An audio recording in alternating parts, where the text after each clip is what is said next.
अस्सलाम वालेकुम रहमतुल्लाह। एक शहर के अंदर चंद डाकू घुस आए और आपस में ये कहने लगे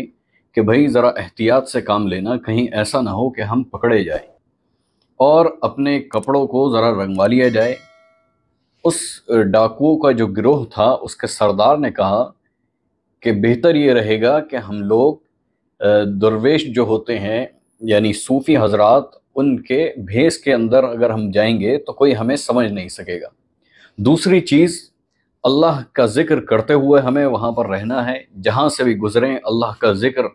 और अल्लाह अल्लाह करते हुए हमें गुज़रना है, ताकि सब तरफ ये महसूस हो कि कुछ बुज़ुर्ग और नेक लोग यहाँ पर आए हुए हैं।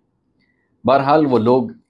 दरवेशों का लिबास पहनकर और उनकी जैसी शक्ल बनाकर उस शहर के अंदर दाखिल हुए, और जहाँ से भी गुज़रते वो ज़िक्रुल्लाह करते हुए गुज़रते। और शहर का जो मेहमान खाना था, मेहमान सराय थी, उसके अंदर रुके। जब वहाँ पर बैठते तो हल्का लगाकर बैठते और वहाँ पर भी खूब अल्लाह का ज़िक्र करते रहते, यहाँ तक कि उनके इस ज़िक्र की वजह से और उनके ज़ाहिरी लिबास की वजह से पूरे शहर के अंदर ये मशहूर हो गया कि शहर के अंदर दरवेशों की जमात आई हुई है, जो कि हर वक्त अल्लाह सुब्हाना व तआला के ज़िक्र के अंदर जो है वो अपना दिन और रात गुजारते हैं। बहरहाल ये जब चीज़ बहुत ज़्यादा आम हुई तो लोगों के जो है वो गिरोह उनसे मिलने के लिए आने लगे। बहुत सारे लोग हदिये हदाये लेके आते, कई लोग अपनी दुआओं के लिए कहते, खूब उनकी खिदमत शुरू हो गई।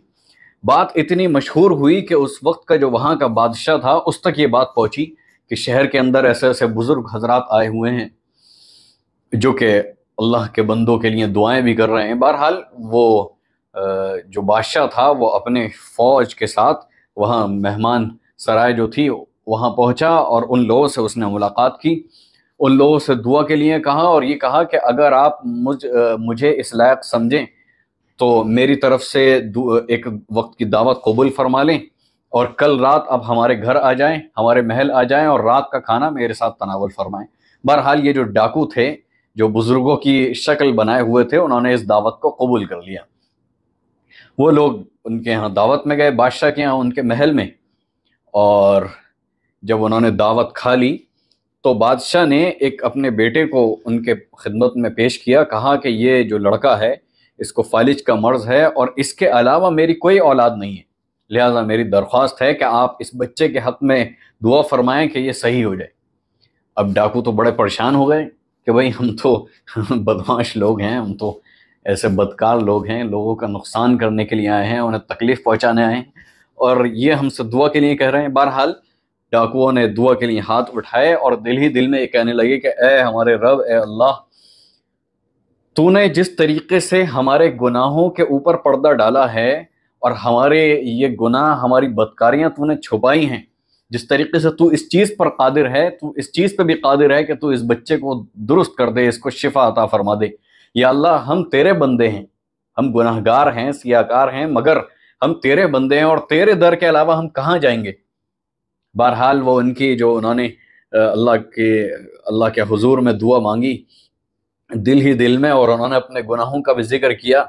तो अल्लाह सुब्हाना व तआला को उनके ऊपर रहम आ गया और वो बच्चा उसी वक्त सही हो गया। जब वो बच्चा सही हो गया तो उसके बाद जो बादशाह था उसने बड़े ही इनामात से उन डाकुओं को नवाजा, उन जो बुज़ुर्गों की शक्ल में आए हुए थे डाकू, उन्हें नवाजा और उन्हें चलता कर दिया। तो डाकुओं ने आपस में ये कहा कि हमने सिर्फ ज़ाहिरी शक्ल बनाई, हमने दरवेश, अल्लाह के जो नेक बंदे होते हैं उनका लिबास सूफियों का वो पहना, हमने अपनी शक्ल सूरत जो है वो बुज़ुर्गों की और नेक लोगों की सी बना ली, और हमने ज़िक्रुल्लाह शुरू कर दिया लोगों को दिखाने के लिए, अपना भेस बदलने के लिए। और अल्लाह ने इस दिखावे को भी इतना कबूल किया कि उसे उसी वक्त बच्चे को सही कर दिया, हमारी दुआ कबूल कर ली। अगर ये हम सारा अमल सिर्फ अल्लाह सुब्हाना व तआला की रज़ा के लिए करें तो फिर अल्लाह ताला हमें कैसे कैसे इनाम नवाजेगा, हमें अल्लाह ताला की हमारे ऊपर कैसे रहमत नाजिल होगी। तो ये चीज़ उनके दिल में आई और उन्होंने उसी वक्त अल्लाह सुब्हाना व तआला के हुजूर सच्ची तौबा की, और उस शहर से थोड़ी सी दूरी पर जाकर वहीं पर वो गिरोह बस गया और उन्होंने अपनी वही शक्ल बरकरार रखी और तौबा के बाद उसी तरीके की ज़िंदगी गुजारी, यहाँ तक कि वो सब पूरा का पूरा गिरोह अल्लाह का वली बन गया, क्योंकि उन्होंने अपने इतने ख़राब काम से तौबा की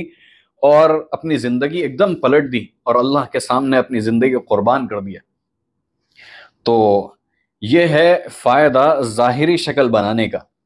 کہ جو شخص اپنی ظاہری شکل بھی صرف اللہ کی رضا کے لیے بناتا ہے، اللہ سبحانہ و تعالیٰ اسے بھی عطا فرما دیتا ہے.